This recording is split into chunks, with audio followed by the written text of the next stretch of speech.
Classique, le grand débat du soir avec Patrick Poivre d'Arvor. Et avec Laurence Saillet, porte-parole des Républicains, bonsoir. Bonsoir. Et Florian Philippot, qui lui est président des Patriotes, bonsoir. Bonsoir.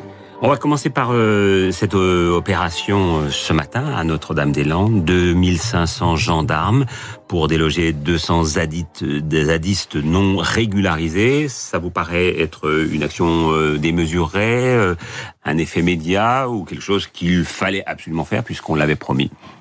Écoutez, quand j'entends Laurence parler Saillet. Pardon, je me suis permise d'introduire le propos. Quand j'entends parler d'état de droit, si vous voulez, je suis assez surprise parce que l'état de droit a déjà été bafoué quand Emmanuel Macron est revenu justement sur le projet de l'aéroport, en reniant sa promesse de campagne et en bafouant les résultats d'un référendum pourtant au résultat très clair. Donc aujourd'hui, il évacue sans zadistes. Vous étiez pour l'installation de ce nouvel aéroport à Notre-Dame-des-Landes. Tout à fait, sur le fond. Et en plus, je suis pour respecter les décisions qui ont été prises à l'issue d'un référendum. Donc aujourd'hui, évacuer sans zadistes, la question que je pose, c'est que fait-on de tous ceux qui ont occupé illégalement et qui sont aujourd'hui autorisés à rester? Première chose. Et puis de déployer, effectivement, et je soutiens les forces de police, les pauvres qui se retrouvent maintenant dans cette situation. Mais je pense qu'il y a beaucoup de communication. Effectivement, de toute façon, on a tout perdu dans cette affaire. Non seulement il n'y a pas l'aéroport, et en plus aujourd'hui, on est obligé d'évacuer ces personnes. Florian Philippot. D'abord, je suis très heureux de voir que vous êtes pour le respect des référendums, parce que ça n'a pas été toujours le cas de votre parti. Quand en 2008, il a bafoué le résultat sur la Constitution européenne, pour le coup, avec le traité de Lisbonne. Bon. Mais j'attends de voir ce que vous allez me dire, là, parce que comme vous êtes pour les référendums, mais que vous êtes là pour bafouer le résultat, j'attends justement... Non, mais je pense que ce référendum, oui, il a eu lieu, même si on sait qu'il aurait fallu le faire probablement au niveau régional et que le résultat aurait été inversé. Mais et pas uniquement sur la seule Loire-Atlantique. Ça a été avoué par Cécile Duflot après coup, où elle a dit, en fait, on a fait des sondages avant pour savoir où le faire pour que ça passe. Enfin bref, tout cela est une drôle de conception de la démocratie. Pour le coup, les référendums nationaux, eux, sont incontestables. Enfin bon, peu importe. Sur le fond de l'affaire, oui, je pense qu'il faut évidemment respecter l'état de droit, bien sûr. Et que ces zadistes commencent à fatiguer tout le monde. Enfin, je connais peu de Français, en réalité, qui les soutiennent aujourd'hui. Ils se disent grands écolos, mais ils vont laisser un dépotoir. Où ils balancent des cocktails Molotov, ça fait flamber des dizaines d'arts ou parfois d'hectares là-bas. C'est-à-dire que c'est un non-respect de la nature. Donc on voit qu'ils sont bourrés de contradictions. Mais j'ai envie de dire, où est-ce que l'État se fait respecter? L'État n'est pas respecté là-bas. L'État n'est pas respecté non plus quand le délinquant est arrêté et que le juge le relâche 2 heures plus tard.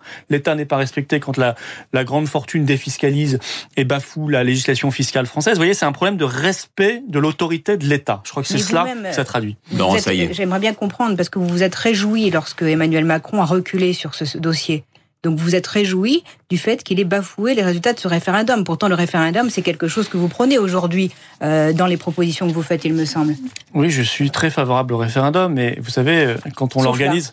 Quand on l'organise, il faut l'organiser jusqu'au bout.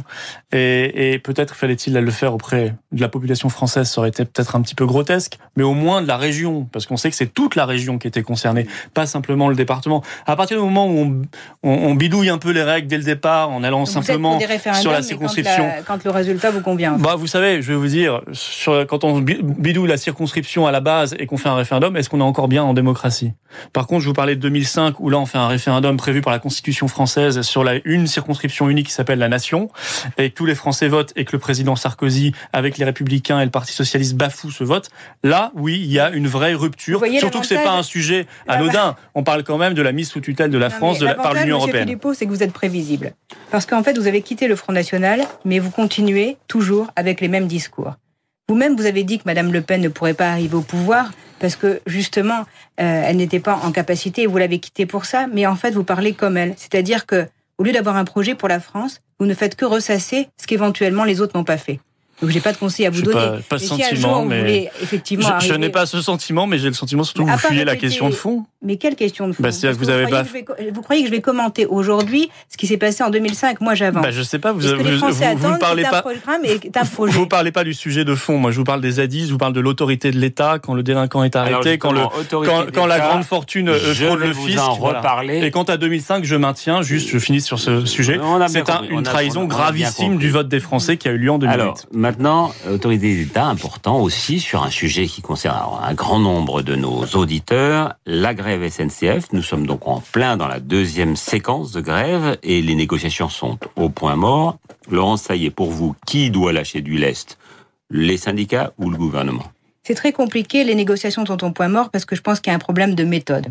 Le gouvernement ne s'attendait pas à cette grève perlée, très clairement, et donc ils ont été surpris de la force des syndicats. Emmanuel Macron nous a vendu sa position, et pendant toute la campagne, il nous a expliqué que dans le nouveau monde des politiques et de ce qu'il allait mettre en place, il y aurait plus d'affrontements, que le pays pourrait être comme ça, tout à coup, on allait pouvoir tout faire sans qu'il y ait d'affrontements. Aujourd'hui, on se rend compte que ils sont bloqués, tout est bloqué, oui, parce qu'en fait, est bloqué pour rien, d'ailleurs, au passage. Mais vous allez les aider quand même, parce que vous êtes pour cette réforme quand même. Alain Juppé avait tenté une réforme de cette nature il y a 22 ans. Nous sommes pour la réforme du statut des cheminots, mais cette réforme telle qu'elle est présentée, il y a 2 points qui nous interpellent. 1, la dette, parce que sans régler le problème de la dette, nous ne parviendrons pas à régler le problème de la SNCF. Et 2, la fermeture des petites lignes, parce que contrairement...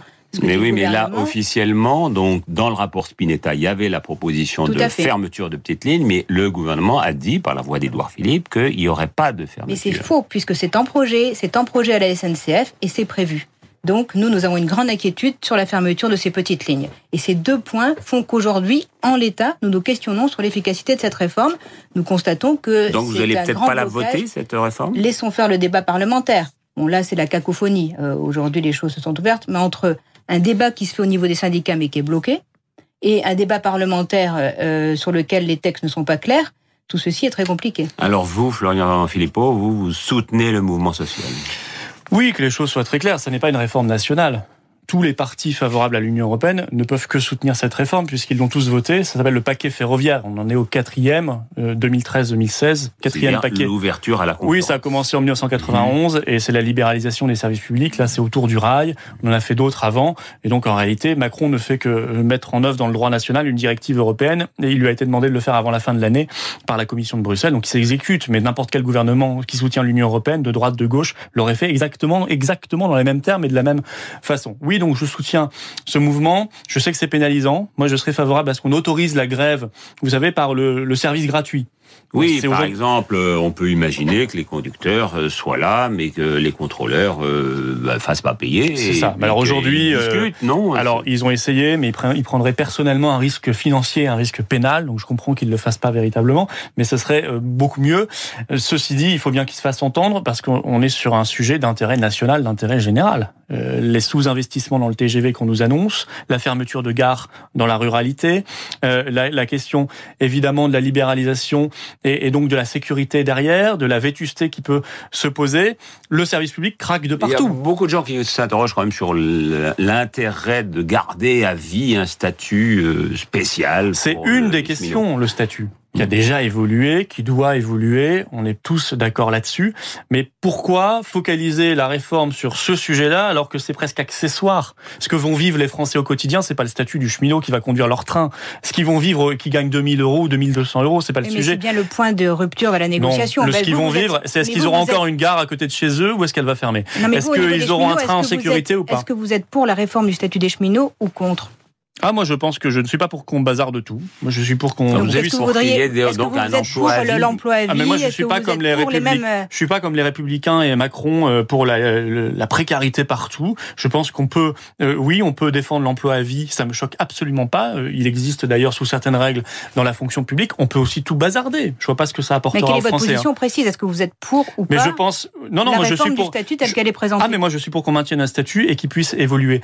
Mais la question, je le dis encore une fois, je sais que vous avez intérêt comme Monsieur Macron à focaliser l'opinion publique là-dessus, à monter les gens les uns contre les autres. Mais la vraie question, elle n'est pas là. La vraie question, c'est que demain, pourquoi ça craque dans les prisons, pourquoi ça craque dans les écoles, pourquoi ça craque dans l'hôpital public ? Mais parce que le service public, il est exsangue en France. Parce qu'il est exsangue, parce qu'il y a de l'austérité européenne, parce qu'il y a de la libéralisation européenne, et que ce n'est pas un hasard s'il y a tous ces mouvements en même temps.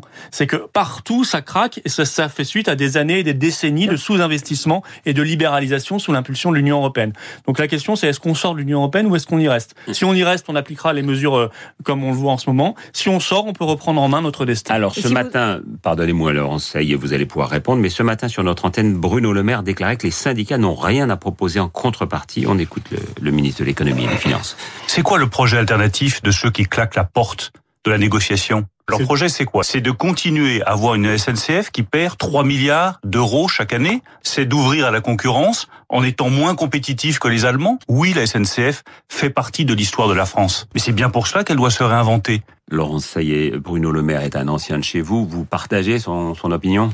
Moi, je trouve qu'il y a beaucoup d'arrogance de la part du gouvernement de toujours prendre la parole alors qu'ils sont en négociation, mais le gouvernement défile sur les plateaux télé pour expliquer qu'en fait, quoi qu'il se passe, ils céderont pas. Alors à quoi ça sert? Vous comprenez bien que les syndicats, je pense qu'ils méprisent un petit peu la force des syndicats et le pouvoir de blocage des syndicats. Et c'est cette méthode que nous dénonçons. Parce qu'entre le silence du président de la République, qui va seulement prendre la parole jeudi et dimanche. Il sera temps. Entre la froideur du Premier ministre et de la ministre des Transports, et enfin l'arrogance des membres du gouvernement ou de leur porte-parole, je pense qu'il y a de quoi vraiment crisper la situation. Florian Philippot, vous attendez quoi d'Emmanuel Macron? Honnêtement, ce sera un vaste exercice de communication. On a l'impression que tout est en train d'être calibré, sûrement des agences de com qui sont derrière tout ça. Ça sent le roussi pour lui, c'est tout ce que je peux dire. Parce que faire 2 grandes émissions à la télévision la même semaine, c'est quand même assez inédit. C'est que ça sent quand même mauvais. Et c'est vrai qu'on a vu un décrochage des classes populaires et des classes moyennes, ça se comprend. Merci à tous les deux. Merci à vous. Merci Florian Philippot. Dans un instant, la page culture. Et auparavant, nous retrouverons Béatrice Moudy.